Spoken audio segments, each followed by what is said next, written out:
수도 있죠. 근데 거기에 좀 도움이 될 수 있는 얘기를 하는 자리라고 생각해 주시면 될 것 같아요. 그래서 그냥 켜놓고 1시간 정도 같이 수다 떨고 그냥 라디오처럼 들으실 수 있는 그런 방송이 됐으면 좋겠고요. 편안하게 진행해 볼 거니까 편안하게 참여해 주시면 됩니다. 이제 제가 이 스트리밍을 처음 하게 됐는데 앞으로는 이렇게 밤에 제가 원하는 시간이 될 건데 거의 매일 해보려고 해요. 저한테 그 팁을 주신 분들이 되게 많아요. 유튜브는 이런 식으로 하면 좋겠다. 이런 것들이 요새 유튜브에 가장 중요한 것이다. 이런 식으로 되게 많이 얘기를 하시는데 제가 그때 되게 인상 기억이었던 분이 이제 김세혜 님이었어요. 가장 최근에 저한테 팁을 주셨던 도움을 주셨던 분 중에 한 분인데 18만 유튜버예요. 그리고 무엇보다 이 어떤 구독자도 중요한데 찐팬도 되게 많으시고 제일 중요한 게 9년 동안 라이브 스트리밍 생방송을 하신 분이에요. 그러니까 노하우가 어마어마하신 거예요. 그분이 저한테 이런저런 팁을 주셨는데 그 중에 하나가 제가 그냥 꾸준히 할 수 있는 그런 방송을 했으면 좋겠다. 그래야 오래 할 수 있고, 그래야 지치지 않을 수 있고. 근데 제가 얼마 전에 올린 영상처럼 지치지 않고 나아가는 게 되게 중요하단 말이죠. 그래서 오늘 그런 방향성 때문에 편안하게 시작을 할 겁니다. 그래서 편집도 안 하고 할 수 있도록 이게 대화 나누는 장면을 계속해서 담아서 할 거고요. 조금씩 조금씩 뭐 제가 이게 말을 버벅거리거나 그런 경우가 별로 없긴 한데 그런 것들을 이게 좀 해놓고 좀 지금 없애놓고 하려고 하고요. 그 다음에 이제 결국은요, 제가 이제 혼자서 뭐 제가 뭐라고 되겠습니까? 사람들이 뭐 삶을 변화시키고 이런 것까지는 어렵잖아요. 다만 뭐이 주제들을 소화하면서 제가 느꼈던 인사이트를 나누고 저는 저대로 그게 의미 있는 이야기로 사람들에게 영향을 주면 좋다라는 걸 목적으로 하니까 그래서 좋은 방송이 될 것 같고 들으시는 분들은 한번 들어나 보자라고 들었다가 쓸만한 얘기네 또는 이렇게 생각할 수도 있구나 이렇게 생각하실 것 같아서 그럴 수 있는 얘기들을 많이 다루려고 해요. 오늘의 주제는 저 열정 그리고 서운함 그리고 이야기 이 세 가지를 얘기할 거고요. 그 세혜님이 이런 얘기를 하시더라고요. 어, 혼자서 얘기하는 거에 익숙해져야 된다. 그러니까 이 자신을 위한 방송이다라는 생각을 하고 이 얘기가 도움이 될 사람들한테 한다. 이 자리에 안 들어오시더라도 이게 이 내가 준비한 이야기가 도움이 될 사람들을 위해서 그 사람들에게 전하는 마음으로 하면 된다라고 얘기하시는데 아무래도 맛은 떨어지겠죠. 채팅을 이렇게 하고 막 이렇게 왔다 갔다 해야 좀 사람인데 그게 재밌지 않겠습니까? 저도 어쩔 수가 없잖아요. 그런 게 당연히 재밌는데 주고받는 게 있어야지 이게 말하는 사람이 흥이 나잖아요. 이야기꾼들은요, 이게 관객이 있어야 돼요. 약간 그러니까 사람들은 다 관종이기 때문에 3번 이야기 돼 있잖아요. 근데 이야기를 한다라는 건 사실 저는 인간이 갖고 있는 중요한 특성이라고 생각해요. 사람들은요, 모두 자신의 이야기를 전하고 싶다고 생각합니다. 내향적인 사람은 뭐 대중 앞에서 얘기하는 거 이런 거는 좀 당연히 떨릴 수 있겠지만 그래도 한번 이야기를 하면서 그 이야기를 공감받고 싶어 하고 또 영향을 주고 싶어 하는 게 인간의 본성이거든요. 저는 그게 조금 더 강하게 이렇게 좀 많은 사람들한테 얘기하고 싶은 사람이다 보니까 제가 이제 기업 강의를 13년을 했고요. 그 다음에 뭐 세바시 말하는 대로 테드엑스 창조클럽 299 뭐 이런 것들처럼 강연회 코치를 제가 오래 했습니다. 적어놓을까요? 적어놓으면 재미있겠다. 그것도 의미가 있겠다. 그죠? 저를 처음 보시는 분도 계실 수 있으니까 너는 누구냐 자기소개를 한번 넣어야겠네요. 자기소개. 그렇지 소개를 좀 해야죠. 대한민국 정서에서 어떻게 소개도 없이 너무 그것도 별로잖아요. 0번 자기소개. 야, 씨. 방송 소개도 한번 해야겠다. 방송 소개. 소개가 아니라 소개. 오타가 막 발생하려고 그래요. 오늘의 주제. 짜잔. 이렇게 해서 얘기할 거고요. 0번 자기소개. 야. 그래서 이렇게 얘기할 거고 제가 그냥 단순히 이렇게 썰만 풀 게 아니라 제가 좀 좋아하는 것들이랑 같이 연결해서 풀면 저도 재밌고 보시는 분들도 좀 흥미로우실 것 같아요. 특히나 제가 책 보는 거 되게 좋아하고 그리고 독서 중에서도 만화책 독서 되게 좋아해요. 그리고 애니메이션보단 사실 저는 종이책 되게 좋아하고 웹툰도 이제 뭐 종이책만큼은 아니지만 그나마 되게 좋아해서 그 종이책만의 그 느낌 있잖아요. 종이의 그 질감을 느끼고 하는 것들 너무 좋아서 안녕하세요. 제가 아주 좋아하는 아주 제 친구가 와줬어요. 응원 와줬는데 진짜 그 삶에 대한 열정과 좋은 자세를 갖고 있어서 제가 다니면서 사실 저 토크폴리오 님한테는 제가 따로 얘기하진 않았는데 주변에 다니면서 얘기를 좀 합니다. "아 이런 사람이 있고 내가 이런 사람이랑 같이 지금 하나의 작업을 하고 있는데 이 사람 성장시킬 수 있고 성장을 서로가 도와줄 수 있는." 근데 너무 열정적이고 삶에 대해서도 진중한 태도를 가지면서도 긍정적으로 나아가는 사람이다라고 해서 제가 얘기를 하고 있습니다. 몰랐죠? 얘기하고 다니는지. 내가 직접 만나서는 이런 얘기 잘 안 하는 스타일인데 방송이니까 또 이렇게 또 털어놓습니다. 그래서 제가 그런 것들을 원래 하는 사람 이제 이게 이제 좀 뭘 하냐면요. 제가 여기 써 있는 것은 이제 자기소개 좀 이따 할 건데 40분 이제 되죠. 딱 되자마자부터 자기소개 할게요. 장난 아니다. 이제 한 30초 남았어요. 자기소개 엄청나게 기대하시죠. 엄청난 겁니다. 자기소개. 엄청난 소개를 해드릴 거니까 걱정하지 마시고요.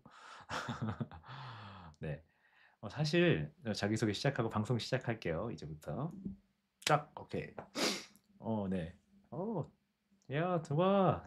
태양님도 왔어요. 저희 같이 일하는 프렌마크의 또 신입 직원이자 신입도 아니에요. 이제는 태양님이 이제 나름 선배가 되신 것 같아요. 요새 사람들이 많이 들어와서 학교 후배기도 하고 아주 제가 좋아하는 아주 동생입니다. 열심히 커나갔으면 좋겠다는 마음, 많이 도와주고 싶은 마음도 있고 저도 많이 또 저 열정에 배우고 싶은 태양님도 들어오셨네요.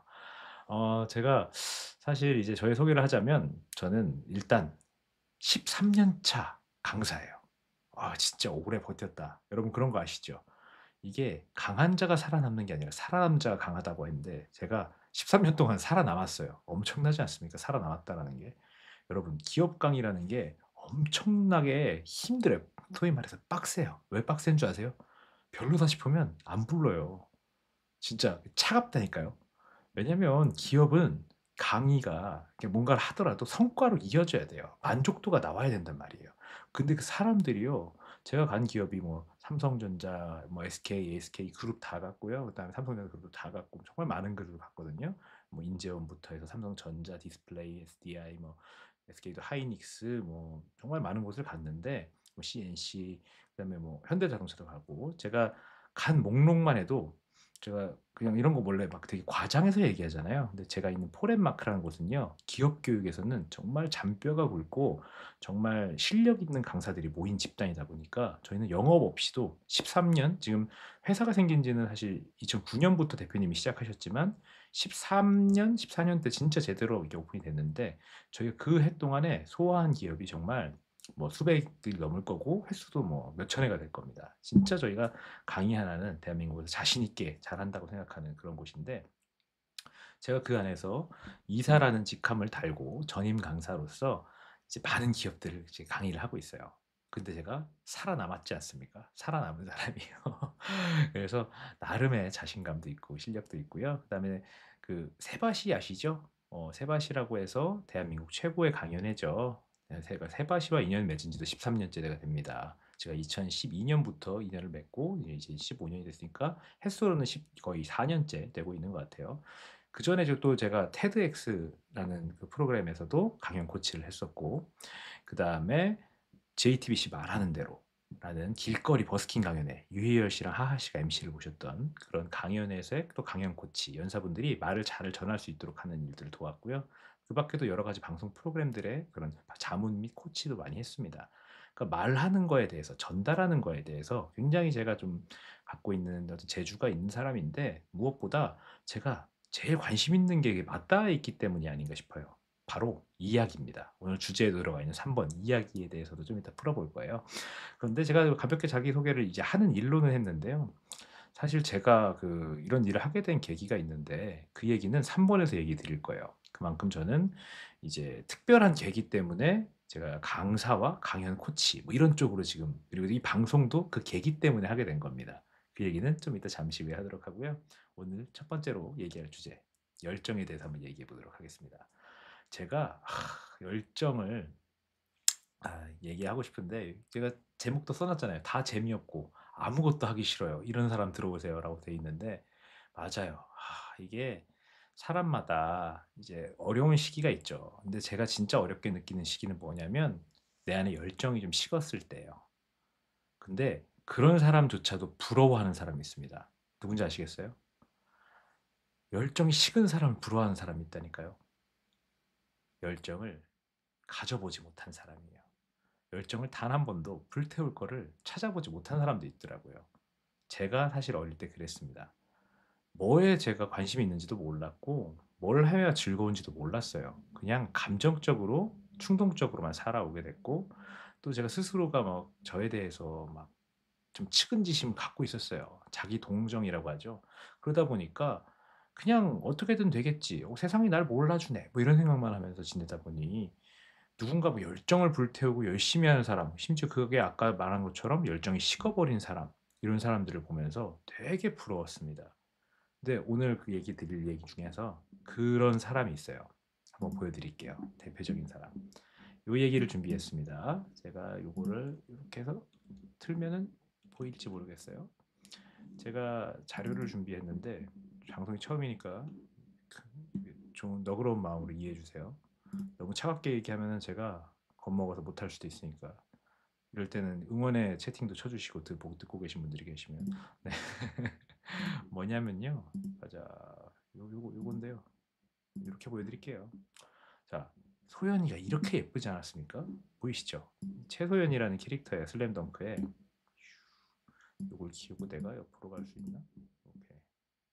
이렇게 하면 오케이. 오, 나 이런 거 잘하네. 네. 이 소연이란 캐릭터가 진짜 유명한 캐릭터죠. 강백호를 이 슬램덩크의 주인공이 강백호라는 친구가 있는데 이 친구가 농구에 빠져들게 한 친구예요. 근데 이 친구가 유명한 게 하나 있습니다. 외모가 이렇게 역변을 해요. 진짜 아까 예뻤잖아요. 아까 작화가 진짜 어쨌든 어떤 사람은 뭐 촌스럽다고 할 수도 있지만 진짜 예뻤거든요. 근데 화면에 보이시는 것처럼 이게 왼쪽에서부터 쭉 보시면 됩니다. 장난 아니죠. 그러니까 이렇게 예뻤던 여자애가 마지막에 이렇게 됩니다. 이게 동일 인물이라고 하기에는 사실 쉽지 않잖아요. 이게 왜 그럴까요? 그러니까 이 정도로 변했거든요. 같은 사람이라고 볼 수가 없을 정도로 이렇게 변했는데. 네.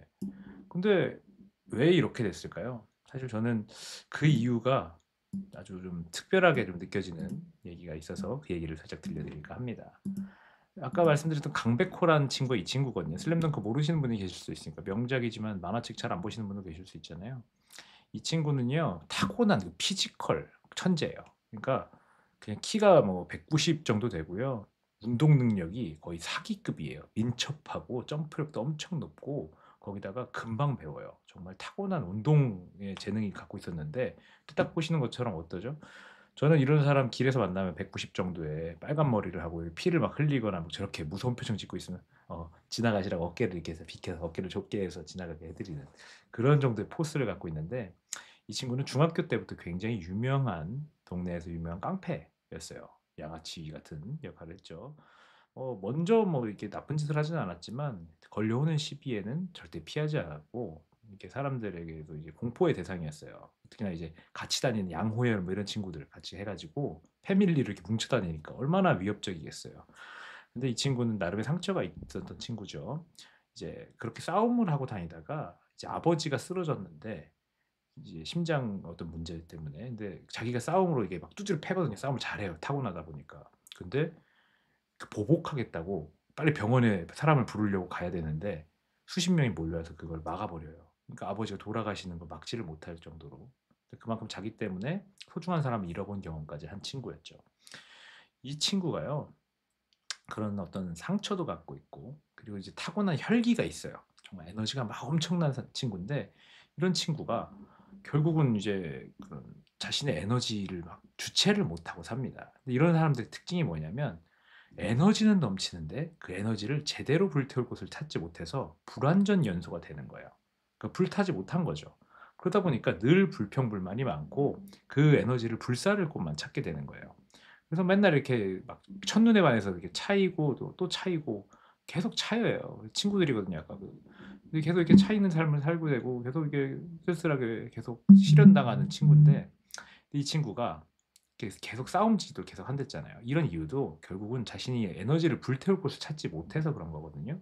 계속 보면은 싸우는 그림만 찾아도 진짜 뭐 몇 바닥이 나올 정도로 계속 싸움만 하고 사는 거예요.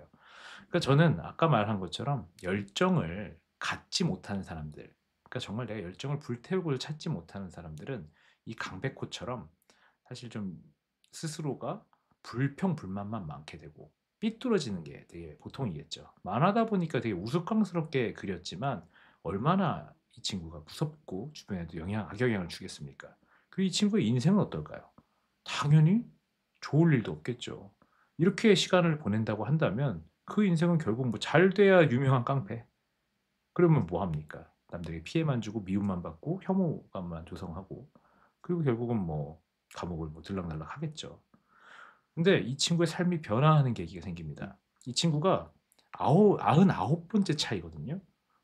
그러니까 얼마나 자신의 열정을 불태우고 싶어서 계속해서 그런 이제 사랑에 빠지는 거예요. 금사빠인 거죠. 근데 금사빠를 하다가 이 친구가 다른 또 아까 소연이라는 친구한테 빠져들어요. 근데 이 소연이는 아주 특이한 친구예요. 농구 좋아하냐고 물어봐요. 이렇게 키가 크니까 그냥 강백호한테 입학한 강백호한테 지나가면서 이렇게 물어본 거예요. 혹시 농구 좋아하세요? 그러면서 이렇게 얘기하니까 근데 저기 홍조를 띄면서 얘기하는 거예요. 좋아한대요. 근데 강백호는요. 단 한 번도 농구공을 쥐어본 적이 없는 쥐어본 적이 없는 그러니까 공을 쥐어보는 건커녕 그냥 본 적도 없는 친구예요. 농구가 뭔지도 몰라요. 왜냐면 일 쌈박질만 하고 살았고 아마도 조금 뭐 부루하지 않았을까 생각이 드는데 아예 그런 농구라는 거랑은 거리가 먼 삶을 살았던 거죠. 근데 이 친구가 잘 보이기 위해서 거짓말을 합니다. 그때부터 이제 농구에 빠져들게 돼요.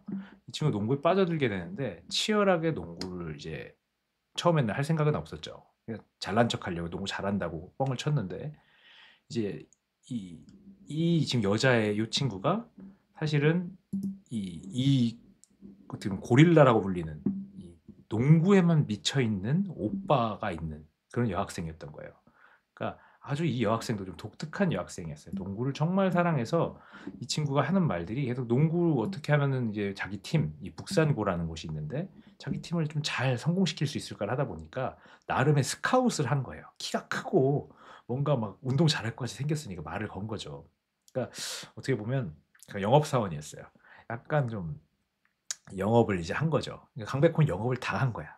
농구를 한 적이 없는데 예쁘니까 영업에 홀려서 이제 농구부로 이제 끌려간 거죠. 가서 이제 이 주장이랑 주장이었거든요. 이 고릴라 같이 생긴 이 친구가 4번 최치수라는 친구예요. 그래서 그 아리따운 소연이라는 여자의 오빠와 이제 한판 승부를 벌이게 되고 그러면서 우여곡절 끝에 농구로 이 친구가 빠져듭니다. 근데 이 친구 처음에 농구를 좋아했을까요? 아니에요. 농구 되게 지루하다, 재미없다, 뭐 공만 튀겨야 되냐, 나는 언제 제대로 빛날 수 있냐, 막 이렇게 계속 우쭐하게 막 뭔가 나를 내세우고 싶어서 안달난 모습을 보여요. 관종의 모습을 보이거든요. 근데 이 친구가 관종의 모습을 보이다가 점점 빠져드는 거예요. 왜? 지금까지는요, 배운 적도 없는데 그냥 싸움을 잘해서 다 때려 눕히고 그러면서도 만족이 안 되고 그러면서 또 자기는 또 다른 건 잘하는 게 없으니까 자신의 가치와 인정을 못 받고 살은 거예요. 나는 아무 쓸모없는 사람이다. 나는 대신 정말 에너지가 끌어오르고 나는 싸움 잘한다. 이런 정도의 자기인식만 있던 친구가 자신의 모든 걸 불태워도 이겨내지 못할 만한 그런 농구의 정말 그 대단한 대가들을 만나서 패배도 하고 그 안에서 막 닮고 싶다라는 마음도 들고 분하다라는 마음을 느끼면서 자기가 아무리 해도 안 되는 그런 경험까지 하는 거예요. 그리고 자기가 얼마나 초라한지를 받아들이게 되고 그 안에서도 팀의 역할을 할 수 있다라는 걸 그리고 그 역할을 해냈을 때 처음으로 인정도 받고요. 그러면서 이런 마음이 꽃피우는 거죠. 나 이거 더 잘하고 싶어. 나 이거 정말 애써서 한번 잘해볼래. 열정을 가져본 적이 없는 사람이 열정을 가지면서 불타오르게 됩니다. 이 백호라는 친구가 그렇게 불타오르게 돼서 농구로 정말 인정을 받게 돼요. 나중에는 정말 스스로가 맨날 잘 하지도 못한다, 맨날 천재다, 막 천재다, 막 이렇게 얘기하는데 나중에는 정말 천재적인 역할을 해서 그 일본 최강의 팀을 꺾게 되는데 가장 중요한 기여를 할 정도로 그리고 남들 모두가 전문가들조차도 끝을 알 수 없는 대단한 원석이라는 표현까지 들을 정도로 성장을 합니다. 그 안에서 이 친구가 그래서 처음에는요 농구 좋아한다고 했었잖아요. 이소연이가 이렇게 됐는데 사실 농구 좋아한다고 했는데 나중에는 이렇게 얘기합니다. 정말 좋아합니다. 이번엔 거짓이 아니라고요.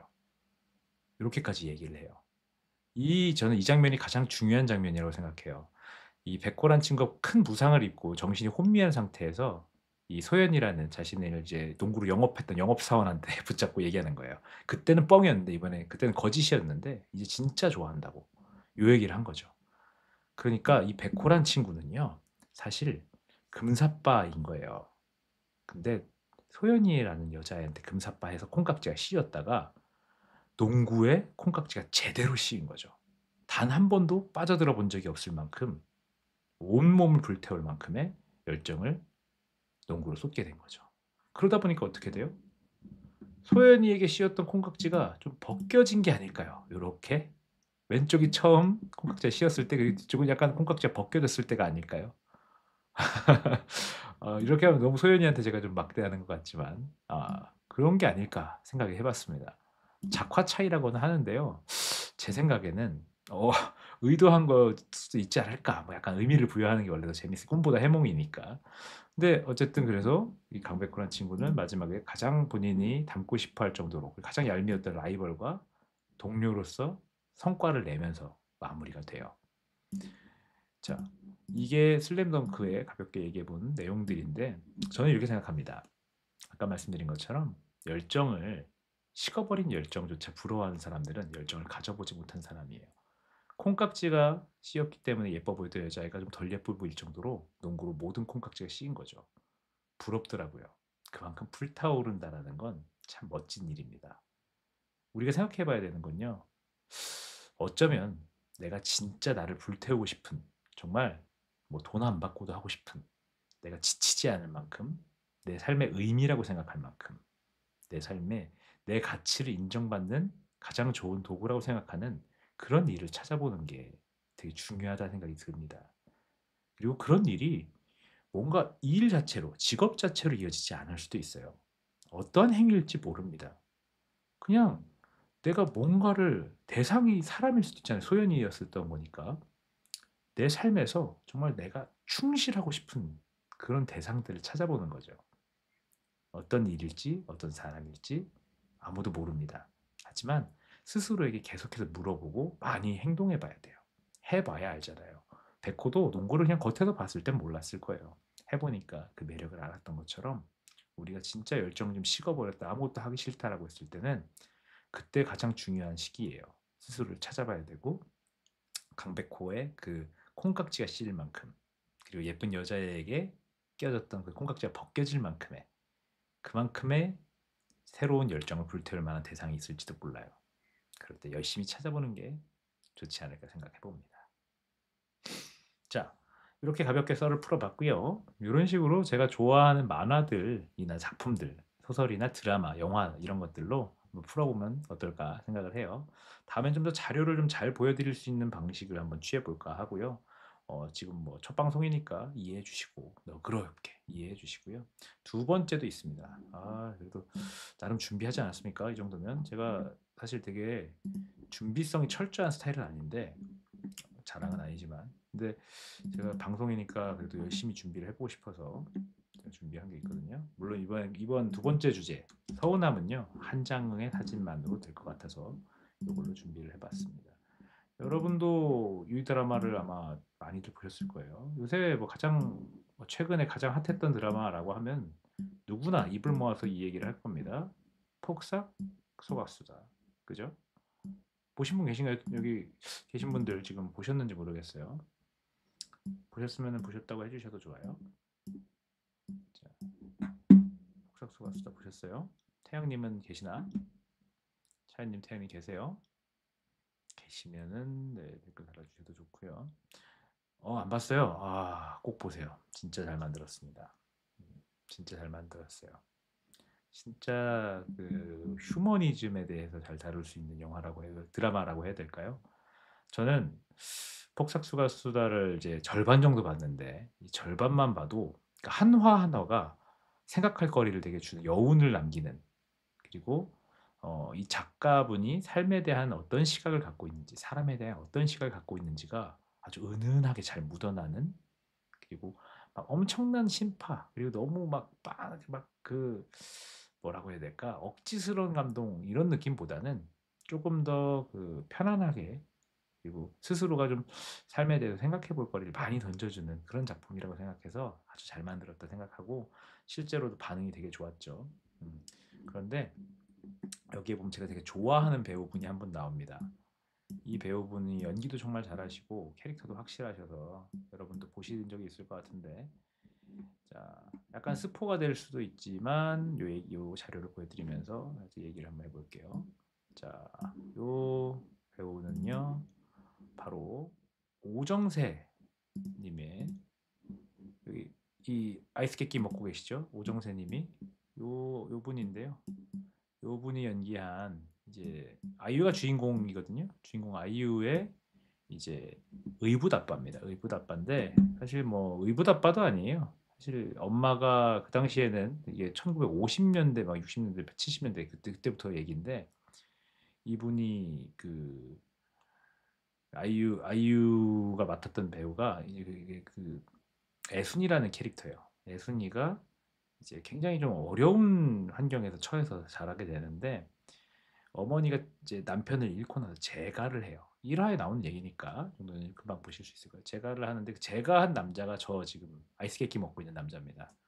딱 봐도 뭔가 뺀질거릴 것 같이 생기지 않았나요? 이름이 연병철이에요. 아마 작가가 연병을 조금 뭔가 의도해서 짓지 않았을까. 연병철이라는 그 캐릭터인데, 이 캐릭터가 저기 그 아이스 깨끼를 먹고 있잖아요. 저 아이스 깨끼를 이제 뭐 좀 스포가 될 거니까 제가 많이 안 알려드리면, 아이유가 굉장히 고생해서 자기 자식다, 자기 뭐 동생들, 친동생들이라고 해야 될까요? 배다른, 배는 같으니까 그 아빠가 다른, 그러니까 다른 아빠의 자식들이에요. 자기의 엄마의 또 자식들이기도 하지만, 근데 아이유는 사실 입양되거나 이런 게 아니지만 그 당시에는 엄마가 재가를 하면 남이라고 봐요. 그러니까 다시 결혼을 해버리면 완전 남이 돼서 인연이 끊겨요. 그래서 아이유는 친가죠. 그 할머니네 집에서 살아가게 됩니다. 근데 계속 엄마를 보러 가요. 제주도가 배경인데. 근데 엄마는 저 연병철이라는 사람이랑 결혼해서 어렵게 또 아이들을 키우고 뭐 이런 상황이었는데, 아이유가 어쨌든 되게 고생을 해서 저 아이들도 돌봐주고 이랬는데 저 남자가 또 딴 여자를 만나거든요. 여기 너무 스포가 되는 것 같지만 요 정도까지는 괜찮을 거예요. 일 안에 끝나니까. 근데 그때 뭐가 나오냐면 저 아이스 깨끼를요, 딴 여자가 저 동생들이랑 이 남자 것만 사와요. 자기 거랑. 그러니까 아이유 것만 없는 거예요. 예순이란 캐릭터 것만 없는 거야. 얼마나 이게 정말 가슴 아프죠. 왜? 이 서러움이 복받치는 거예요. 왜냐면 엄청난 희생을 했거든요. 희생을 하고 막 아이를 돌보고 이랬는데도 그 상황에서 정말 자기가 노력하고 약속을 지켜달라는 얘기 다 거절당하고 속았고 완전히 정말 완전 엄청나게 속상한 상황을 저 아이스 깨끼라는 하나의 그 도구로 표현을 하더라고요. 그러니까 저게 이제 얼마 하지도 않는 그냥 애들이나 좋아하는 그런 거잖아요. 거기다가 딱 그걸 갖다가 양아버지라는 인간이 정말 그 동생들을 돌보면서 식모처럼 이렇게 애순이라는 사람이 노력을 하거든요. 근데 애순이 것만 탁 안 사오고 자기 엄마 흔적은 다 지워버리고 새 어떤 장가를 또 들면서, 그래서 자기 것도 이게 멀쩡히 있는데 그러면 사실 어른이면 어떻게 돼요? 너 먹어라라고 주잖아요. 자기 주지도 않아요. 그걸 자기가 다 먹어요. 그러니까 완전히 이 상황에서 서러움이 복받치는 걸 저 장부치를 하더라고요. 그런데 사실 서운함이라는 게 대단한 걸로 생기는 게 아닙니다. 아까 그 이 아이스 깨끼, 그 아이스크림 하나가 그렇게 서운함이 박히는 것처럼 우리 삶에서도 똑같아요. 오늘 제가 아는 학교 후배가 저랑 대화하면서 이런 얘기를 하더라고요. 이제 퇴사를 하기로 결정을 했는데 정말 그 퇴사하고 나니까 굉장히 약간 직장 내 괴롭힘 같은 게 있다고 하는 거예요. 뭐 그러면 막 신고해야지 막 이런 얘기도 어떤 형은 하고 막 이랬는데 그 친구가 이러는 거예요. 뭐 직접적인 괴롭힘은 아닌데 대표라는 사람이 자기가 퇴사하기로 결정했다니까 쳐다도 안 본다는 거예요. 근데 되게 싸늘하게 갚지 굴고. 그러니까 옛날에 그런 표현 있잖아요. 쌩 깐다고. 중딩들도 아니고 초딩들도 아니고 약간 싸우는 애들끼리 안 쳐다보는 것처럼 대표가 인사도 안 받아주고 그런다는 거예요. 와 진짜 너무하다라고 했는데, 사실 그렇게 된 퇴사까지 결정하게 된 것 자체가 이 친구가 굉장히 유능하기도 하고 자기의 어떤 사비를 털어서라도 프로그램비를 회사에서 지원을 안 해줘서 어도비 같은 거 있잖아요. 그 자기가 돈 내서 자기가 막 회사를 위해서 했던 정도로 헌신적인 친구였어요. 근데 그런 아주 유능하고도 충성스러운 친구를 잃게 된 계기는 아까 그 아이스 깨끼처럼 이 친구가 일하다가 작은 실수를 냈는데 12만 원짜리 실수를 냈대. 12만 원짜리. 근데 대표가 12만 원짜리 그 한 6년, 7년 다닌 친구가 12만 원짜리 실수를 하면 대표가 체면상으로도 야, 너무 쪼잔해 보일까 봐. 아이, 됐어. 잘했어. 괜찮아. 아유, 그 정도면 다음부터 그러지 마. 이러면 되잖아요. 그거 가지고 면박을 그렇게 주면서 정말 뭐 실력까지 얘기하면서 태도의 문제까지 삼으면서 정말 이 친구가 자기는 너무 억울했대요. 실수한 건 본인이 정말 실수라서 너무 죄송했지만 자기는 태도가 안 좋았던 것도 아니고 거기에서 뭐 너무 대충 하다가 그런 것도 아니래요. 그냥 일이 바빠서 12만 원짜리에 하나의 실수를 한 거죠. 그리고 저기에 대해서 반성도 하고 있었고. 근데 대표가 어른으로서의 어떤 성숙함을 보여주지 못하고 면박을 주고 창피를 준 거예요. 그러니까 그 자기가 사실 냈던 프로그램비 회사를 위해서 했던 그것만 해도 뭐 백 몇십만 원은 되는데 1년에 어이가 없다라는 거죠. 그러면서 그때 마음이 짝이 식었고 그래서 결국은 퇴사까지 결정을 했대요. 그거 하나로 이 친구가 뭐 삐져서 퇴사까지 결정했다까지 아니고 계속 뭐 쌓였겠죠. 그런데 우리가 관계에서도 정말 작은 거 하나 아다르고 어다른 게 그리고 상황을 대처하는 그 시각 하나에서 엄청나게 관계가 틀어져 버리기도 합니다. 거기다가 이 친구가 그런 부분을 얘기하잖아요. 그럼 이 대표의 가장 큰 문제는 물론 이 친구의 일방적인 설명이었기 때문에 대표님을 잘 모르지만 얘기하면 그냥 감정적인 얘기로만 치부해 버린다는 거예요. 그냥 너가 그런 상황이라서 그런 마음이라서 얘기하는 거다라고. 그러니까 자신이 하는 말은 굉장히 이성적이고 객관적인데 다른 사람의 얘기는 감정적이고 아주 주관적인 얘기로 치부해 버린다는 거죠. 그러니까 대화가 주고받는 느낌이 안 나고 존중받는다는 느낌을 못 받게 되는 거죠. 그래서 결국 이 친구는 이제 퇴사도 하게 되고 사실 지금은 퇴사 전까지 열심히 일은 하고 있지만 저는 떠날 때 떠나더라도 그렇게 안 좋게 사람을 떠나보내는 건 정말 바보 같은 짓이라고 생각합니다. 인생이 정말 얼마나 깁니까? 그리고 인생에서 가장 중요한 건 나와 함께 즐거워해 줄 수 있는 관계들을 많이 만드는 거예요. 그게 뭐 수량적으로 많을 필요 없이 정말 깊이 있게 정말 뜻깊은 관계들을 열심히 만들어 나가는 겁니다. 그러려면은 스치듯 지나가는 인연들도 되게 공들여서 관리를 하고 가꿔야 되는데 아, 그 친구는요. 그런 대표님한테 이게 많은 상처를 입었더라고요.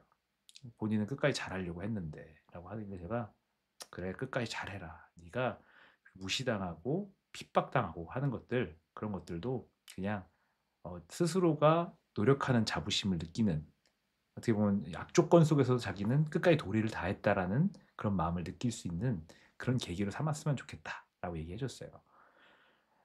결국 그렇잖아요. 인간관계라는 게 한쪽이 애쓴다고 해서 무조건 잘 되는 건 아니지만 그 서운함 감정들을 풀 수 있어야 되는데 그런 것들을 받아주지 않는 대상에게 정말 뭐 어떻게 보면 원망이 생길 수도 있죠. 근데 제가 원망하거나 뭐 다툴 필요 없다.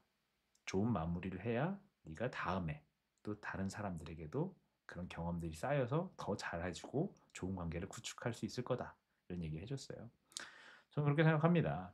그래서 작은 어떤 서운함이 발생할 수가 있어요. 사람 살다 보면 그렇잖아요. 그러지 않도록 내가 계속 마음을 쓰고 애쓰는 것도 되게 중요하겠죠. 저도 얼마나 사람들에게 상처를 많이 주고 상처를 잘 받는지 몰라요. 제가 초등학교 때는 삐돌이였어요, 별명이. 잘 삐진다고. 지금도 뭐 이게 평균적인 제 나이대의 남성에 비하면은 잘 삐질지 않을까요? 제가 약간 그렇게 좀 상처를 잘 받는데 그 상처를 받는다라는 건 뭐냐면 나름의 기대를 되게 많이 하고 있다라는 거기도 해요. 근데 그 기대만큼 돌아오지 않을 때 서운함을 느끼긴 합니다. 그런데 그게 뭐 아까 말한 것처럼 조금만 배려해 주면, 조금만 생각해 주면 사실 해결될 수 있는 일이잖아요. 아이스 깨끼 하나, 그리고 12만 원짜리 실수를 했을 때 그냥 눈 감아 주는 거 하나, 좋은 말 해 주는 거 하나. 아주 작은 거에서부터 시작을 합니다. 근데 그게 결국 큰 어떤 영향을 주기도 하거든요. 그런 것들처럼 저는 내가 상처를 주는 입장에서는 그 상처를 줬다면 정말 빠르게 사과하고 내가 인정하는 게 되게 중요한 것 같고요. 서운함을 줬다면 서운함을 느낀 사람은요 너무 많은 스스로가 그 서운함에 대해서 무게를 막 실지 말고요. 그냥 '그럴 수도 있지. 별뜻 없었을 거야.'라고 받아들이는 것도 되게 중요합니다. 그리고 뭔가 그런 얘기가 마음에 담아두지 말고 얘기를 하는 건 되게 중요해요.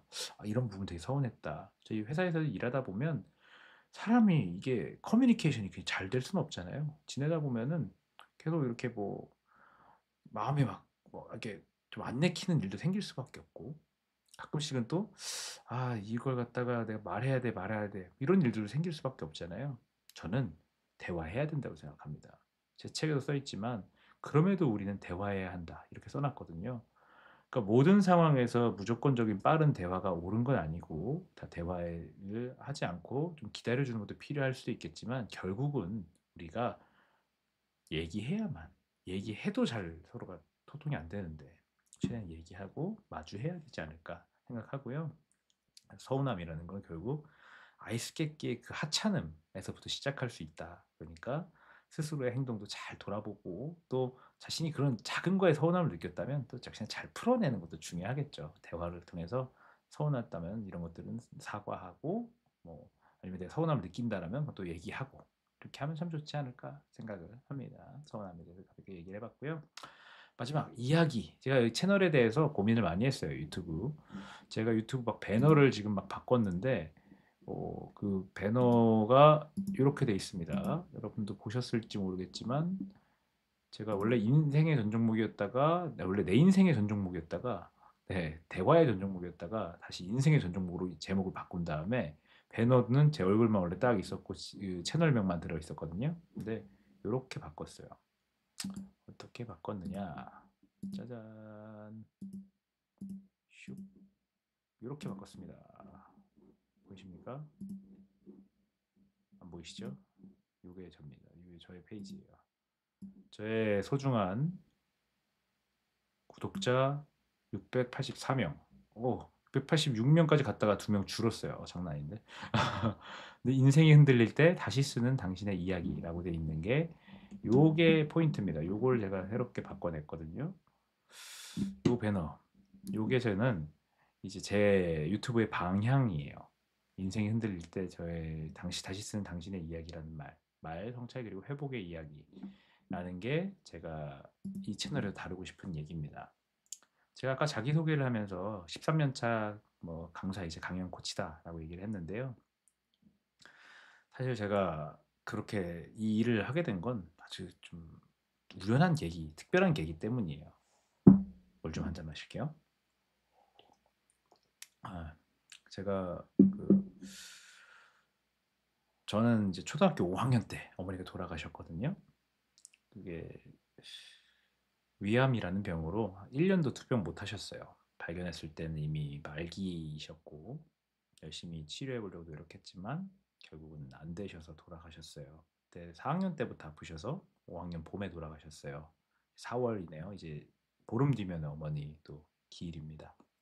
근데 어머니가 돌아가셨을 때 이제 저는 힘들잖아요. 초등학교 5학년짜리면 지금 제 아들인데 제 아들 보면은 거의 지금 반동물이거든요.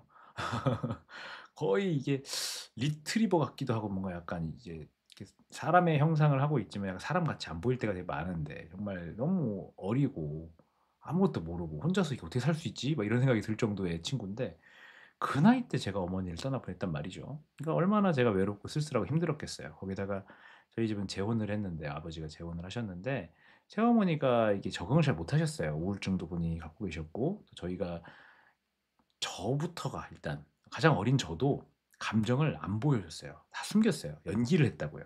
그러니까 안 슬픈 척하고 그냥 다 괜찮은 척하고 의젓하게 구는 게 다 좋은 건 줄 알았어요. 그러니까 걱정 안 시켜드리려고 했죠. 밖에서는 막 사고 쳐도 집에서는 절대로 그런 것들이 알려지지 않을 수 있게끔 막 행동하고 그랬는데 그러다 보니까 그 스스로가 너무 힘든 거예요. 제가 막 그래서 집에도 안 들어오고 싶고 방황을 막 했습니다. 근데 또 이제 집에는 이제 잘 들어오는 척은 또 해야 됐고 그러니까 밖에서는 막 엉망진창이었고 마음은 썩어갔죠. 근데 제가 막 좀 질 안 좋은 친구들이랑도 많이 어울리고 했는데 그래도 제가 막장으로 막 가출하고 막 나쁜 범죄까지 저지르지 않을 수 있었던 건 딱 한 명의 존재 덕분이었어요. 제 둘째 누나. 둘째 누나가 저한테는 진짜 안식처였어요. 둘째 누나가 저는 집이었어요. 그런 누나가 있었는데 그 누나랑 정말 제가 잘 지내겠다. 누나한테 이렇게 보답하는 마음으로 열심히 살아야겠다. 이런 생각하면서 살았는데 누나가 그 20대 제가 이제 20대 중반이 됐을 때 결혼을 했거든요. 근데 결혼식 다음 날 이제 똑같은 위암 말기라는 걸 이제 검사 결과가 나온 거예요. 아버지는 미리 알고 계셨나 봐요. 결혼을 그냥 취소해야 되나 말아야 되나 생각도 하셨다는데 결혼을 하고 이제 항암 치료를 하면서 살게 만들겠다고 열심히 했는데 1년 한 반 정도 투병을 했을까요? 결국은 둘째 누나도 떠났습니다. 그러니까 제가 소중했던 사람들을 다 잃은 거죠. 그래서 제가 그때는 저도 스스로 목숨을 끊으려고 했었고요. 정말 살고 싶은 생각이 전혀 없었어요. 왜냐면 눈을 감건 눈을 뜨건 뭐 물을 마시건 밥을 먹건 간에 온 모든 곳에서 저희 둘째 누나가 떠오르는 거예요. 근데 그냥 좋은 모습이 떠오르는 게 아니라 누나가 마지막에 정말 병들어서 그 시든 꽃처럼 사람도 시들더라고요. 네, 정말 그 말라가는 모습들을 보면서 이제 나중에는 곡기가 끊기니까 음식을 못 먹게 되니까 피골이 상접하다라는 게 어떤 건지를 알게 됐어요. 사람이 곡기가 끊기고 계속해서 그 위액이 역류하잖아요. 그러면 야, 진짜 언어를 나중에 상실하더라고요. 근데 그렇게까지 되고 제가 그 모습이 계속 남는 거예요. 그렇게 결국 떠났거든요. 그게 남으니까 살 수가 없어서 제가 거의 불면증부터 시작해서 게임 중독에 완전 폐인이 돼버린 거예요. 그래서 제가 장례를 잘 치르고 나서 몇 달 동안 그렇게 고생을 하다가 제주도로 제가 떠납니다. 죽으려고 떠났는데 제가 죽기 위해서 갔던 여행이었고 죽을 방법들까지 거의 생각을 하고 갔고 유서처럼 유서도 쓰고 있었어요. 근데 문득 저처럼 잃어버린 거에 빠져서 잃어버리지 않은 것들을 다 상실해버리는 사람이 많을 것 같다는 생각이 드는 거예요. 대표적인 사람이 그 당시에 고 최진영 씨라고 그 최진실 씨의 동생이에요. 최진실 씨 그 가족이 굉장히 큰 비극을 겪었잖아요. 최진실 씨가 돌아가시고 최진영 씨가 자신의 조카들을 위해서 열심히 살겠다라고 막 인터뷰를 한 지 3일 만인가 자살을 했어요. 제가 그 마음이 너무 느껴지는 거예요. 왜 죽었는지 알 것 같다라는 생각이 확 드는 거죠. 그래서 저도 그렇게 자살을 결심했다가 최진영 씨를 생각하면서 이런 사람이 많구나. 나와 최진영 씨 말고도 많겠구나. 둘 다 누나라는 공통점이 있지만 누나가 아니라 뭐 다른 가족일지라도 연인일지라도 또는 뭔가 꼭 인간관계만이 아니라 물질적인 걸 잃거나 아니면 본인이 원했던 것들을 갖지 못하게 됐을 때도 사람은 모든 걸 내던지려고 하는구나. 누군가는 그래서는 안 된다라는 얘기를 해야 되지 않을까? 누군가는 어 그렇지 않아야 되는 거, 그렇지 않을 수 있다라는 거. 당신의 의미가 고작 그렇게 시들어 버리는, 그렇게 스스로를 파괴해 버리는 결론으로 가는 그런 삶의 의미만은 아닐 것이다.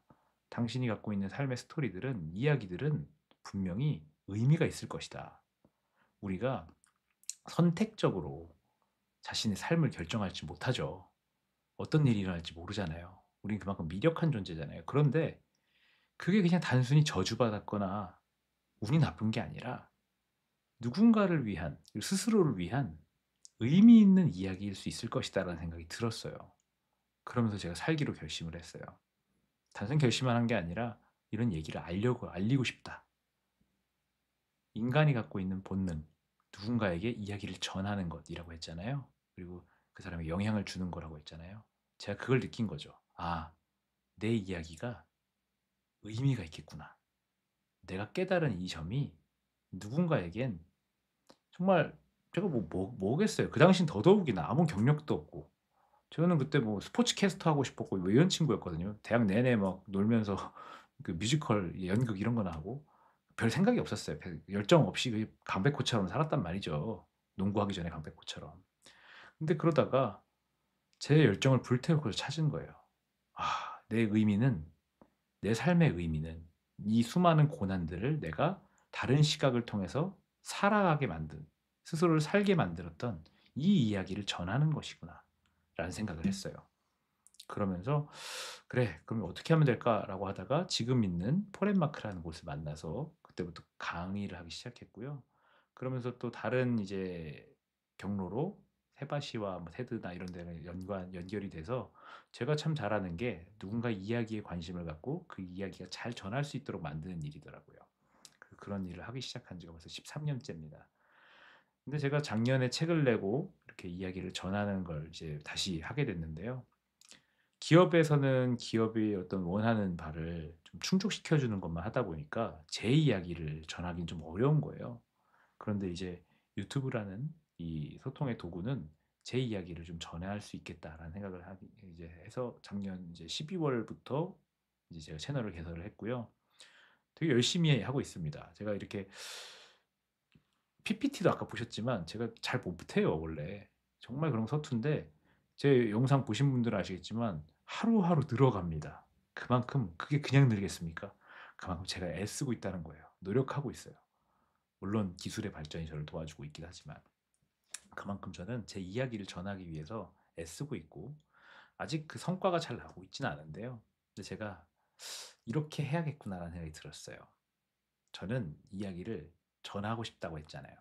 그런데 방법이 서툴지언정 전하는 게 더 중요하지 않을까 생각이 들었습니다. 제가 편안하게 잘 전하고 그 전하는 것들이 필요한 사람들에게 닿는 순간이 오겠죠. 그걸 위해서 저는 열심히 배워나가겠지만 중요한 건 전하는 방법만 막 고민하고 이제 방법을 고민하면서 그 방법에만 치우쳐서 본질을 얘기하지 않고 다른 것만 계속 얘기하면서 맴돌다 보면 결국은 제가 전하고 싶은 이야기를 전할 수가 없잖아요. 그게 누군가에 닿을 수는 없잖아요. 제 안에만 있는데. 그래서 계속 끄집어내는 일을 하려고 해요. 이렇게 라이브 방송을 아주 꾸준히 할 거고요. 다행히 저는요, 이게 방송 켜고 얘기하는 게 그렇게 어려운 사람은 아닙니다. 아까 말씀드린 것처럼 관종이에요. 타고난 관종입니다. 저희 회사의 동료분 한 분이 이제 그 아주 저랑 친한 동료분이 계시거든요. 저한테 이러는 거예요. "종모가 너는 그래도 강의라는 일은 너의 그 관심을 받고 싶어하는 그 성향을 잘 채울 수 있는 거 아니니? 매번 사람들이 너한테 관심을 주지 않니? 거기다가 막 칭찬도 해 주고 인정도 해 주지 않니?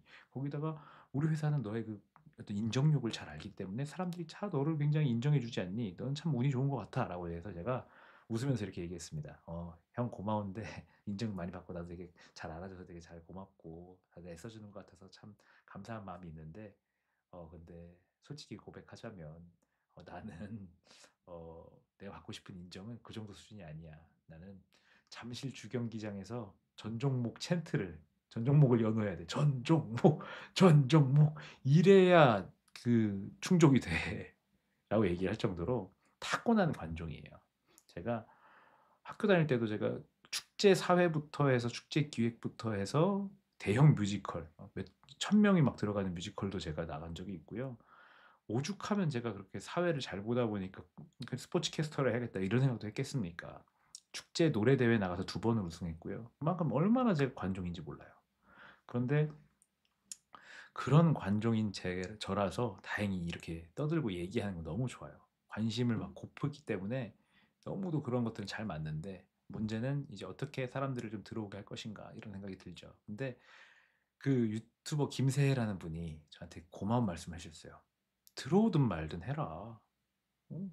이 얘기를 들어줄 사람들은 그냥 단순히 구독자가 숫자로서 들어오는 게 중요한 게 아니라 필요한 사람들이 언젠가는 닿을 거다. 근데 그걸 갖다가 영상으로 계속해서 계속 올려라. 편집 힘들면 편집하지 마라. 그냥 뚝뚝뚝 이야기별로 잘라서 준비한 것대로 해서 클립 따서 올려라. 무슨 상관이냐. 좋은 영상 보려면 좋은 퀄리티의 막 화면 잘 나오고 편집 막 들어가고 화려한 거 있잖아요. 그런 거 하려면 또 유튜버들 거 안 본다. 방송국 거 본다. 근데 날것에 이렇게 그냥 얘기하는 거 내용이 더 중요하고 그 사람이 관심 있고 그냥 내 주변의 사람이 정말 찍은 그런 영상을 보려고 사람들이 들어온다. 그런 얘기를 하더라고요. 근데 되게 많이 공감이 갔어요. 이렇게 편안하게 틀어놓고 얘기하는 거는 어렵지 않고 나도 즐겁고 그리고 누군가가 이렇게 채팅도 쳐준다면 더 반갑고 그래 그냥 하지 뭐. 그리고 무엇보다 과거의 전 종목한테 들려준다는 생각하고 하지 뭐. 제 책도 그렇게 썼거든요. 어른을 위한 말처방이라는 책. 책 홍보해야지. 진짜 몇 개월 만에 책 홍보해보네요. 요새는 저도 책을 홍보를 안 해요. 저희 출판사도 책 홍보를 잘 안 해주시는데 저도 오랜만에 꺼내 봅니다. 짜잔! 어른을 위한 말 처방이죠. 네, 이런 책이 있고요. 네, 책에 대해서는 다음에 또 얘기가 나눌 일이 있겠죠. 이런 것들을 뭐 충분히 그냥 쭉 풀어 놓으면서 하면 좋겠다. 그래서 전 종목한테 들려주고, 그리고 또 제 아들 효준이라고 있어요. 그 친구 5학년짜리 약간 골든 리트리버라고 제가 했던 그 친구 같이 이게 되게 거요미가 돼가고 있는데, 그 친구에게도 제가 들려주고 싶은 얘기들일 수 있잖아요. 그런 생각을 좀 해봤거든요. 제가 만약에 저희 어머니처럼, 저희 누나처럼 저도 이제 암 발병 확률이 높잖아요. 전 사실 약간 대장암 경험도 있답니다. 아주 초기에 발견을 해서 잘 제거했는데 지금은 통풍을 앓고 있죠. 근데 제가 그만큼 이제 언제 또 세상을 금방 떠날지 모르고, 또 세상 일은 모르다 보니까 제가 아니더라도 뭐 하는 일이 있을 수 있잖아요. 근데 만약 제가 떠나는 걸 상상을 해봤어요. 그랬을 때 다른 거는 덜 아쉬울 것 같은데, 아들한테 제가 좋은 가르침들을, 그래도 제가 살면서 느꼈던 것들을 못 전해주고 가는 그런 것들이 후회가 될 것 같은 거예요. 근데 그러면 영상을 제가 찍어 놓으면 도움되지 않을까? 그 친구가 좀 커서 보면, 아, 우리 아빠가 이렇게 영상 찍었구나. 되게 어설프다. 근데 그래서 막 지금도 막 글자체도 나눔 고딕으로 막 띄워놓고, 어, 카메라도 이렇게 정해놓고 막 열심히 나름대로 한다고 했는데, 유튜브도 보면서 막 그래 12월 달보다는 1월 달 게 낫네 뭐 이렇게 나중에 보면서 추억도 할 수 있고 이야기도 좀 들으면서 좋지 않을까? 그러면서 아들한테 하는 얘기처럼 찍어야겠구나. 거기다가 제가 아까 말씀드렸듯이 이 이야기가 누군가에게는 분명히 도움될 거라는 생각을 하거든요. 제 이야기들이. 제가 그래도 나름 강사기도 하고, 강사가 아니더라도 또 제 삶의 경험이라는 게 어, 좀 나름의 그 약간 그런 게 있어요. 저는 약간 제 삶의 그 뭐라고 해야 될까요? 약간 롤러코스터 같은 삶? 그리고 그 어떤 고난과 이 슬픔이 좀 진해요. 그러다 보니까 거기서 좀 느끼는 바가 좀 사람들도 있지 않을까? 제가 하는 해석들도 그렇고 좀 도움되지 않을까? 그런 마음에서 영상을 찍으려고 합니다. 그래서 주제를 아까 말씀드린 것처럼 인생이 흔들릴 때 다시 쓰는 당신의 이야기. 인생은 수많이 흔들리잖아요. 그럴 때 자신의 인생을 다시 한번 돌아보고 그 이야기를 전해내고 전할 수 있게끔 스스로가 계속해서 돌아보면, 저는 그게 사람을 살린다고 생각합니다. 제가 살아난 것처럼요. 제 이야기가 누구에겐가는 언젠가는 의미가 있지 않을까. 저의 이야기가 분명히 의미가 있을 것이다. 나는 그 이야기를 전해야겠다. 라는 마음으로 살았기 때문에 제 채널도 그런 이야기를 전하는, 그런 이야기를 전할 수 있도록 돕는 채널이 될 겁니다. 이 방향을 잡는데 한 4개월 걸렸어요. 4개월 동안 이 방향을 잡으려고 했었던 의미 있는 공부 시간이었다고 생각하고요. 그래서 저는 제 삶을 바꿀 수 있는 이제 감사 프로젝트도 할 거고, 이렇게 라이브 방송도 하면서 제가 계속해서 이런 메시지를 전하려고 합니다. 그래서 저는 이제 이 유튜브가 저한테는 아주 의미 있는 저의 이야기 통로가 될 것 같아요. 물론 제가 아직 서툴다 보니까 많은 분들에게 이야기를 닿게 만드는 건 어려운 일이지만, 거기에 너무 집중하지 않고 너무 집착하지 않고 편안하게 익숙하게 이렇게 할 수 있도록 노력해 볼 겁니다.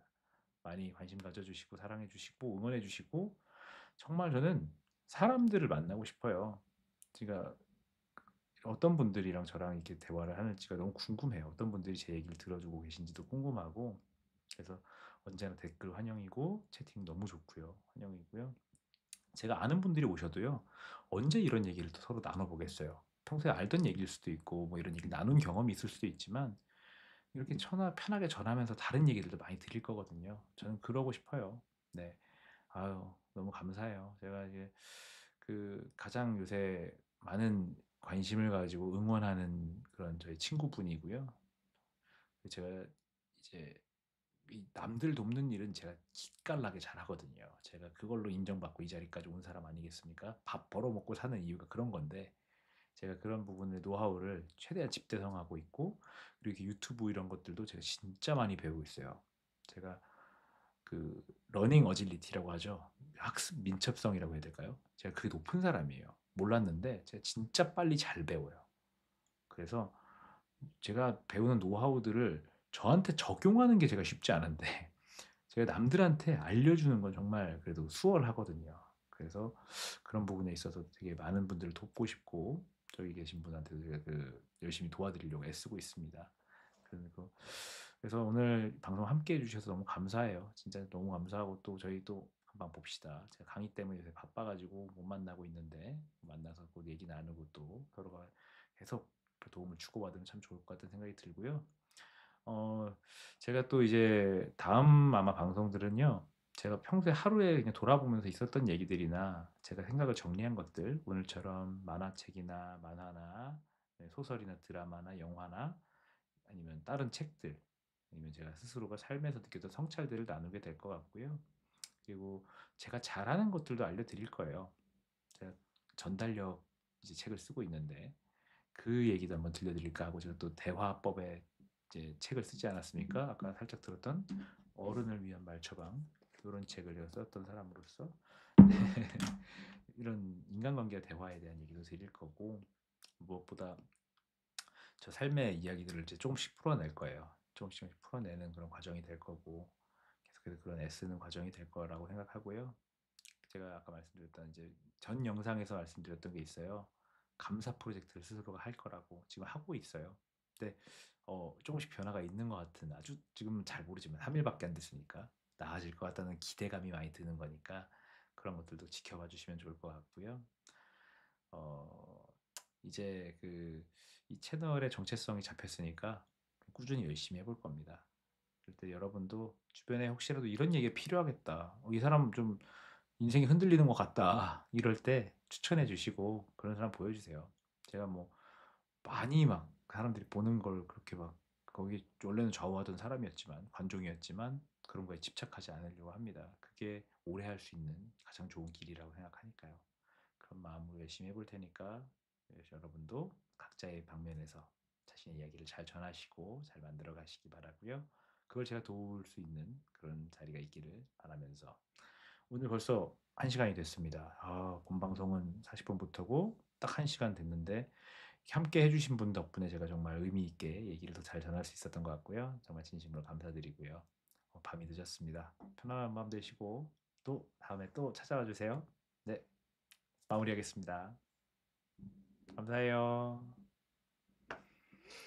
이게 빠이빠이를 하는 거 보면 딱 얼마나 제가 이 방송이 아직 초, 초짜인 줄 알겠죠. 편하게 들어가 보겠습니다.